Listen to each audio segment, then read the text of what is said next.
اطاعت، یہ حضور پاک صلی اللہ علیہ وسلم کے 3 حق ہیں جو ہر امتی پر فرض ہیں، چاہے وہ عالم ہو، چاہے وہ غیر عالم ہو، تاجر ہو، ملازم ہو، معمولی ہو، غیر معمولی ہو، شہر کا ہو، دیہات کا ہو، کسی زبان کا بولنے والا ہو، کسی علاقے کا رہنے والا ہو، مرد ہو کہ عورت ہو، جوان ہو کہ بوڑھا ہو، ہر ایک کا حق ہے، ہر ایک پر حضور پاک صلی اللہ علیہ وسلم کے یہ حقوق میں سے ہے کہ آپ کی تعظیم دل میں ہو، سب کی نفی کرنا۔ اشہد ان محمد رسول اللہ کا کیا مطلب؟ بنی الاسلام علی خمس، شہادت اللہ الہ الا اللہ وان محمد رسول اللہ، لا الہ الا اللہ کی گواہی دینے کے ساتھ محمد الرسول اللہ کی گواہی دینا۔ کیا مطلب محمد الرسول اللہ کی گواہی دینے کا؟ اس کے جو مفاہیم ہیں، جو اس کے مطالب ہیں، ان میں سے ایک یہ بھی ہے کہ تمام شخصیتوں کی نفی کرنا اور ایک شخصیت کا اس بات کرنا کہ اللہ نے جس شخصیت کے ساتھ میں کامیابی وابستہ کی ہے پوری انسانیت کی، دنیا اور آخرت کی، وہ جناب رسول اللہ صلی اللہ علیہ وسلم کی ذات گرامی ہے۔ تمام شخصیتوں کی نفی سے کیا مراد ہے؟ مطلب یہ ہے کہ مختلف شعبے ہیں زندگی کے، اور لوگ اپنے کسی شعبے کے اندر بہت آگے تک چلے جاتے ہیں۔ کوئی تجارت کرتے کرتے کرتے کرتے کرتے اتنا بڑا تاجر ہو گیا کہ دنیا کا بیشتر حصہ مالیات کا اس کے اپنے قبضے میں اور کنٹرول میں آ گیا۔ دنیا یہ سمجھتی ہے کہ ہم بھی اتنے بڑے ہو جائیں گے تو وہ کامیاب، اپنے طور پر وہ سمجھتا ہے کہ میں چونکہ اتنا بڑا کنٹرولر ہو گیا تو میں کامیاب۔ اس کی نفی کرو، اس سے کچھ نہیں ہوتا، حقیقتاً کچھ نہیں ہوتا۔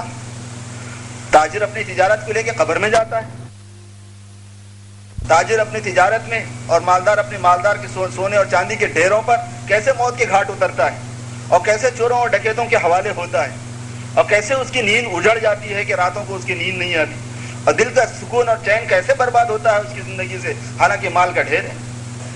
سکندر کے بارے میں مشہور ہے کہ جب وہ مر گیا تو مرتے وقت اس نے وصیت کی تھی کہ میرے دونوں ہاتھ کفن سے باہر نکال دینا اور خالی رکھنا، تاکہ دنیا کو یہ سبق مل جائے کہ کوئی وقت کا سکندر اور دارا بھی ہو گیا تو پھر اس کو خالی ہاتھ ہی جانا ہے، اس کے خزانے اس کے کام آنے والے نہیں ہیں۔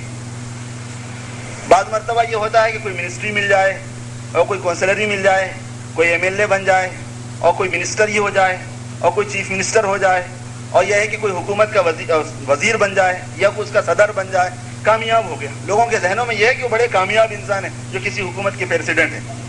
شخصیت کی نفی کر دینا کہ چاہے دنیا میں آدمی کتنی بڑے عہدے پر پہنچ جائے وہ کامیاب نہیں ہے۔ وہ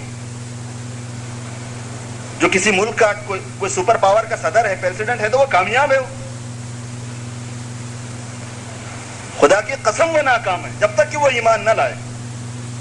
یہ بات تو علی اعلان کہنے کی، اس میں کوئی چھپاؤ نہیں ہے، اس میں کوئی ہیر پھیر نہیں ہے، اس میں کوئی لینا دینا نہیں ہے، بھاؤتاؤ نہیں ہو سکتا۔ اس کامیاب تو صرف وہ ہوگا جو لا الہ الا اللہ اور محمد الرسول اللہ کی گواہی دے گا۔ یہ کچھ بھی نہیں بادشاہ جنہوں نے پوری دنیا پر حکومت کی، ان کی کوئی حیثیت نہیں۔ یہ تو 4 لوگوں کے ساتھ ہاں میں ہاں ملانے والے ہیں، جب تک 4 آدمیوں کا مشورہ نہیں کر سکتے، اور وہ جو سیاہ سفید کے مالک تھے ان کے چشمے ابرو ہی کو فیصلہ سمجھا جا سکتا تھا، ان کی کوئی حیثیت نہیں تھی دنیا میں۔ آج وہ قبروں میں خدا کے عذاب میں گرفتار ہیں۔ صدارت کی نفی کر دینا، وزارت کی نفی کر دینا، وزیر کی نفی کرو، صدر کی نفی کرو، تاجر کی نفی کرو، امیر کی نفی کرو، عالم کی، سب کی نفی کرنا۔ شہادت ان محمد رسول اللہ کا مفہوم یہ ہے کہ دنیا میں ساری انسانیت کو کامیابی کا راستہ صرف ایک شخصیت کے ساتھ میں جوڑ دیا گیا ہے، اور وہ ہے جناب رسول اللہ صلی اللہ علیہ وسلم کی ذات گرامی۔ تو ان کی محبت اور ان کی اطاعت اور ان کی عظمت دل میں ہو۔ اور اللہ تبارک و تعالیٰ نے اس لیے حضور پاک صلی اللہ علیہ وسلم کے ساتھ اتنے شواہد، اتنی دلیلیں جمع فرمائی کہ جب آدمی ان کو جانتا ہے تو دل عظمت سے ابلنے لگتا ہے، بھر جاتا ہے عظمت سے۔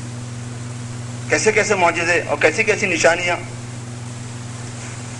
اور کوئی قسم کائنات کی ایسی نہیں جس میں اللہ تبارک و تعالیٰ نے آپ صلی اللہ علیہ وسلم کو معجزہ نہیں دیا۔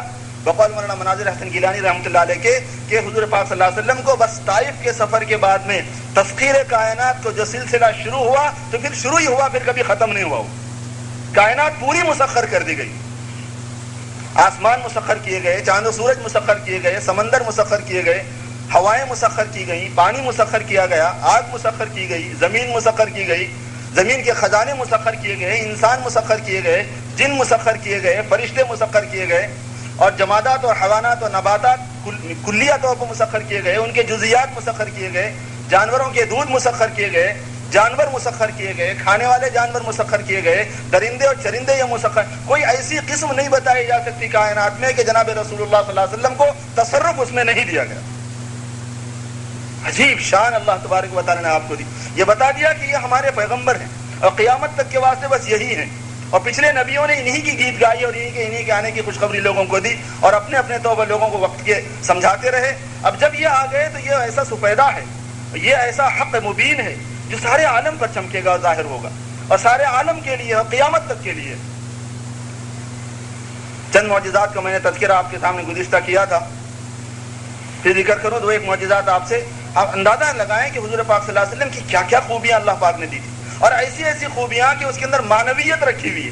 یعنی ایسے مانا, ایک مرتبہ حضور پاک صلی اللہ علیہ وسلم نماز پڑھا رہے تھے, کسی نے پیچھے غلطی کی, پچھلی صف میں. آپ نے سلام پھیر کر فرمایا کہ کیا ہوا کہ تم لوگ پچھلی نماز میں ہوتے ہو اور صف کو صحیح سیدھی نہیں رکھتے, یا یہ مسئلہ تھا, یا لا یحسنون الطہور کا ایک روایت میں لفظ آیا ہے کہ وضو اچھا کر کے نہیں آتے. تو آپ نے پچھلی صف کے کسی صحابی کو یہ دیکھا کہ انہوں نے وضو کو نامکمل کیا تھا, اور پھر اس کے بعد فرمایا کہ انی ارا من خلفی کما ارا من امامی, میں اپنے پیچھے سے ایسا ہی دیکھتا ہوں جیسے اپنے سامنے سے دیکھتا ہوں, اپنے پیچھے سے ایسا ہی دیکھتا ہوں جیسے اپنے سامنے سے دیکھتا ہوں. اور یہ مرتبہ, یہ روایت آپ نے, یہ بات آپ نے کئی مرتبہ فرمائی ہے, اور حدیث کی ہر کتاب میں آپ کو یہ روایت مل جائے گی.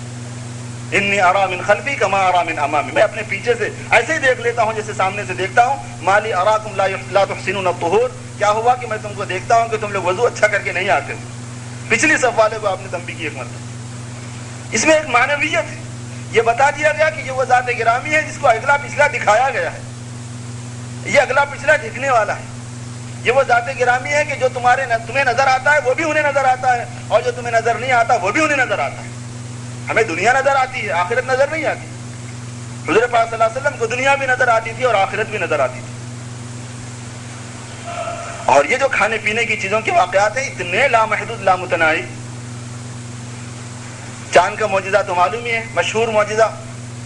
ولید ابن مغیرہ نے اور ابو جہل نے اور عاص ابن وائل نے, ان تینوں نے مل کے یوں کہا کہ بھئی آپ چاند کے 2 ٹکڑے کر کے بتاؤ آپ اللہ کے رسول. کہا کہ ضرور, ایمان لے آؤ گے؟ کہنے کہ ہاں. اللہ سے دعا کی کہ اللہ اس کے 2 ٹکڑے فرما دیجیے, یہ مجھ سے نبوت کی نشانی مانگتے ہیں. اور پھر اشارہ کیا اور چاند کے 2 ٹکڑے ہو گئے. ایک اشارے میں چاند کے 2 ٹکڑے ہو گئے. اور ایسے نہیں ہوئے کہ وہیں کے وہیں ان تینوں کو نظر آیا. ابو جہل نے کہا کہ سب نے کہا کہ یہ جادو ہے. ابو جہل نے کہا کہ اگر یہ جادو ہے تو ہم تینوں پہ چلا, بقیوں پہ نہیں چلے گا. تو دوسرے لوگوں سے پوچھو, تو دوسری بستی والوں سے پوچھا گیا, مسافرین سے پوچھا گیا. سب نے کہا کہ ہم نے دیکھا 2 ٹکڑے ہوتے ہوئے. ہندوستان کے راجاؤں نے دیکھا. راجہ بھوج جو مدھیہ پردیش کا ایک راجہ تھا, اس کے بارے میں تاریخ میں یہ بات ملتی ہے کہ وہ مسلمان, اس نے آدمی بھیجا اپنا, اور پھر اس نے باضابطہ اسلام قبول کیا. حضور پاک صلی اللہ علیہ وسلم نے اس کا نام عبداللہ رکھا. ایک شاعر نے بڑے عمدہ انداز میں اس معجزے کو ذکر کیا ہے.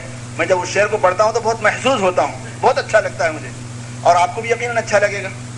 شاعر یوں کہتا ہے کہ معجزہ شق القمر کا ہے, شق القمر چاند کے پھٹنے کا, معجزہ شق القمر کا ہے, مدینے سے آیا. لفظ مدینہ جو ہے, مدینہ حضور پاک صلی اللہ علیہ وسلم کی جائے ہجرت ہے, اس میں شروع میں میم ہے اور آخر میں ہا ہے, مدینہ. اور پہلے میم کو آپ نے آخر کے ہا کو لے کے ملائیں گے تو بنے گا مہ کے معنی چاند کے. تو چاند پھٹا, میم ایک طرف ہو گیا, ہے ایک طرف ہو گیا. یہ کہنا چاہ رہا شاعر, معجزہ شق القمر کا ہے, مدینے سے آیا, مہ نے شق ہو کر لیا ہے دین کو آغوش میں. اب میں میم اور ہے کو ہٹا دیجیے تو بیچ میں کیا ہے؟ دین ہے. مدینے میں دین بیچ میں ہے, میم ایک طرف ہے, ہا ایک طرف ہے. معجزہ شق القمر کا ہے, یاد کرنے کے قابل شعر ہے. معجزہ شق القمر کا ہے, مدینے سے آیا, مہ نے شق ہو کر لیا ہے دین کو آغوش میں. کہ معجزہ جو ہوتا ہے وہ دلیل ہوتی ہے, دلیل کے ذریعے سے بات ثابت ہو جایا کرتی. آسمانوں کو معجزہ, حضور پاک صلی اللہ علیہ وسلم بنفس نفیس تشریف لے گئے. پانیوں کا معجزہ, ایک معجزہ ہو پانیوں کا جو ذکر کیا جائے. راستے میں سفر کے اندر پانی کم پڑ گیا, تلاش کروایا گیا. صحابہ نے کیا کہ اللہ کے رسول فجر کا وقت ہو گیا اور پانی نہیں. کہا کہ کسی کے پاس کچھ ہو تو لاؤ. ایک صحابی کے پاس 1 لوٹے میں پانی تھا. فرمایا ٹھیک ہے وہ لے آؤ. آپ نے اپنا دست مبارک اس میں رکھ دیا اور فرمایا کہ وضو کرتے جاؤ. صحابہ نے وضو کیا. حضرت انس سے پوچھا گیا کہ تم لوگ کتنے تھے اس وقت؟ فرمایا کہ ہم لوگ 1500 تھے اس وقت. 1 لوٹے پانی میں سے 1500 نے وضو کیا. فرمایا پانی کہاں سے آ رہا تھا؟ تو حضرت نے فرمایا اور کہاں سے آتا؟ آپ کی انگلیاں نے مبارک سے نکل رہا تھا پانی، فوارے نکل رہے تھے پانی کے. انگلیاں نہیں تھی اس وقت، وہ پانی کے نل بنے ہوئے تھے وہ. اور پتھر میں سے پانی کا نکلنا یہ بھی ایک معجزہ ہے، مگر ہاتھ میں سے نکلے، گوشت اور پوست میں سے نکلے، انگلی میں سے نکلے.